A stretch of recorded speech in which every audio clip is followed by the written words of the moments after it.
10 वर्षानंतर तुम्ही या सभागृहात आता बसणार आहेत. 10 वर्षापूर्वी तुम्ही या सभागृहात होता, विधान परिषदेतही तुम्ही होता. या दोन्ही आमदारकीतला काय फरक आहे? काय आहे की 3 टर्म पहिल्यांदा मी 99, 2004 आणि 2009 2 वेळा मी कमळ चिन्हावरती निवडून आलो.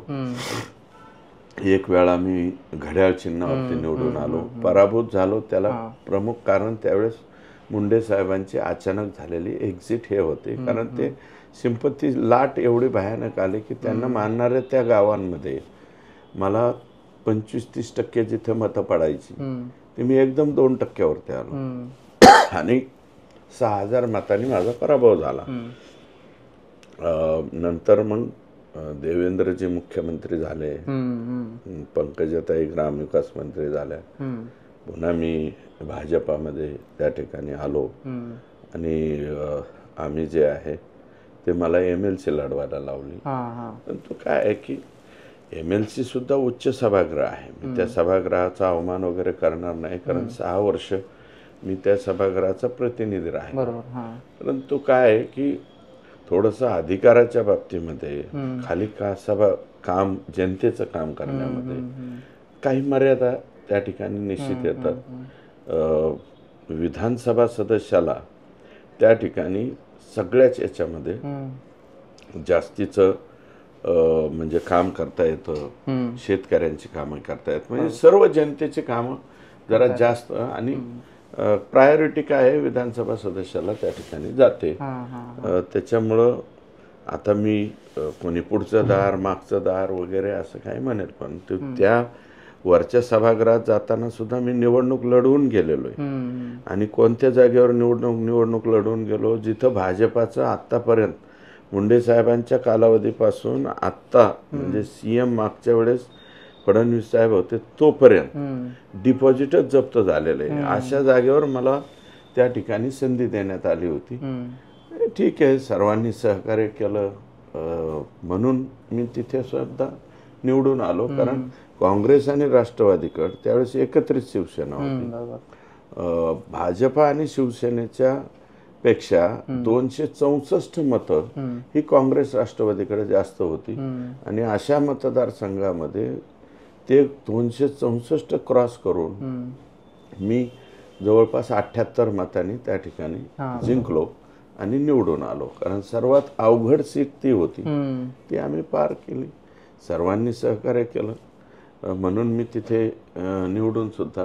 त्या विजयात सगळ्यात मोठा वाटा कोणाचा होता? त्यावेळेस जे आहे ते तत्कालीन CM साहेब, पंकजाताई, त्याच्यानंतर आता काँग्रेस पक्षामध्ये त्यावेळेसची बरीच मंडळी होती.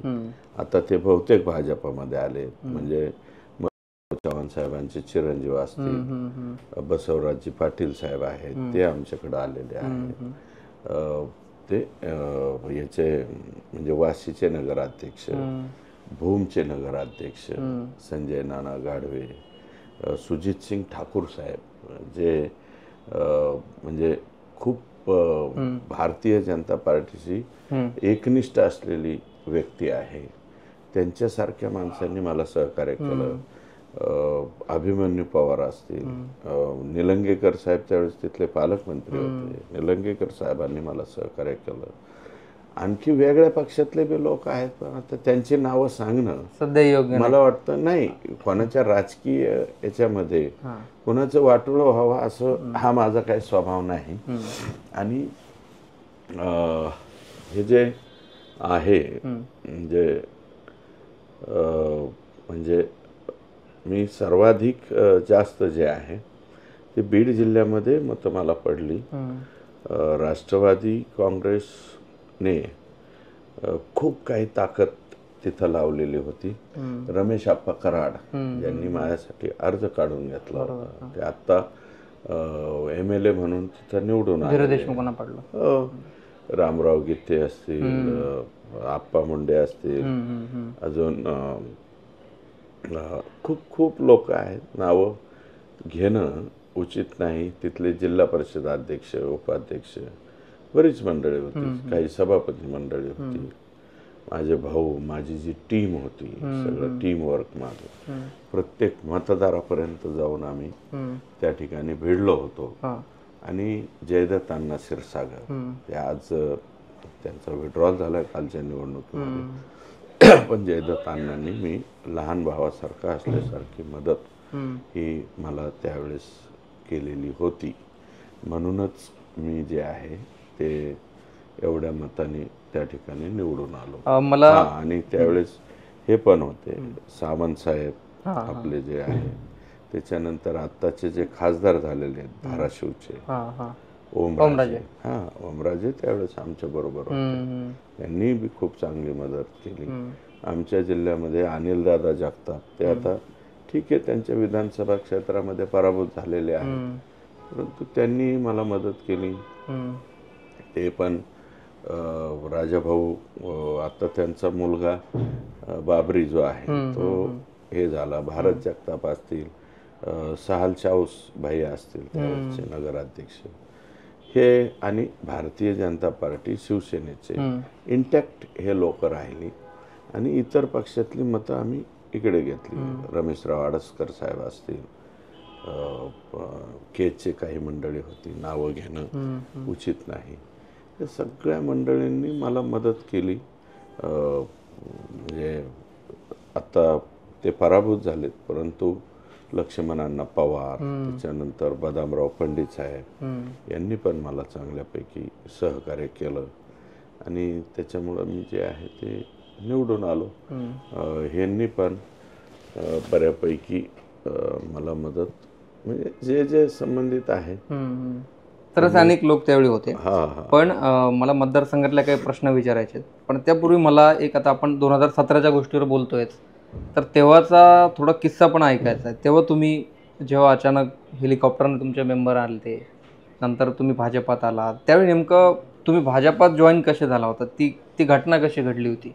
देवेंद्रजींनी ते सगळं जुळून आणलं होतं की जिल्ह्यात पंकजाताईंनी ते जुळून आणलं होतं? नाही, ते देवेंद्रजींनी घडवून आणलं होतं. विनायकराव मेटे साहेब आणि आम्ही नाही, जिल्ह्याच्या म्हणून त्यांचं अगोदर जे आहे ते त्यांच्याशीच बोलणं झालं होतं की बाबा त्या ग्रामविकास मंत्री आहेत आणि त्यांच्याबरोबर त्यांनी मला सांगितलं होतं की तुम्ही माझ्याबरोबर या. आणि परंतु त्याही वेळेस स्वर्गीय विनायकराव मेटे साहेब यांनी माझी आणि तत्कालीन मुख्यमंत्री महोदयांची भेट घालून.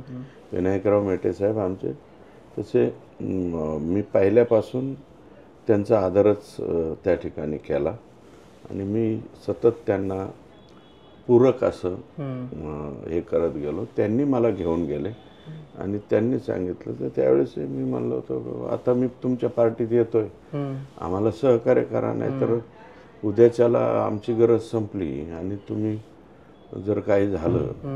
आणि तसं काही हा विषय बी नव्हता मला MLC द्या किंवा काही द्या, त्यावेळेस तसं काय नव्हतं. हे नंतरचा विषय झाला, ज्यावेळेस जागा भाजपानी, नाही भाजपाचीच जागा होती आणि ती जागा निवडून आणण्याचा माणूस तत्कालीन मुख्यमंत्र्यांचा होता. त्याच्यामुळं आम्ही जे आहे ते पुढं म्हणल्याच्या नंतर मी होकार दिला की ती जागा लढवायची. कारण पंकजाताई हो म्हणल्यानंतर नाही, तत्कालीन CM पंकजाताई त्यावेळेस माझ्या बरोबर होत्या. आता माझ्या विरोधात गेल्या, त्यावेळेस ते पण माझ्या बरोबर होत्या. त्यांनी हे केलं.